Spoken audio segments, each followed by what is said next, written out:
afspraken in deze feestelijke Eucharistie aan het begin van ons jubileumjaar.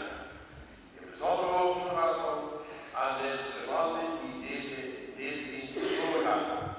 En het mij zo de klokkengieters aanwijzen, die door een muzikale medewerking ongetwijfeld in extra accent van de viering zullen geven. Het is niet toevallig dat we vandaag samen gaan met ons feestprogramma. Kerkers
zijn dienaars sliep en hun zijn bezittingen overgenomen.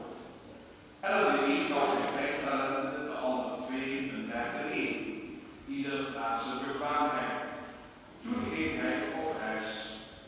Die nu de 5 talenten had ontvangen, ging aanstonds heen, dreef er handel mee en won er 5 andere bij. Zo ook kon hij, die er 2 had ontvangen, er nog 2 andere bij.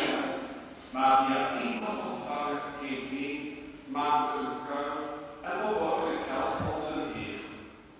Na lange tijd kwam de heer van die dienaars terug en rekende met hen af. En hij die 5 talenten had ontvangen, trad naar voren, bracht nog 5 talenten en zei: Heer, 5 talenten hebt gij mij gegeven, zie, nog 5 heb ik aan mij gewonnen.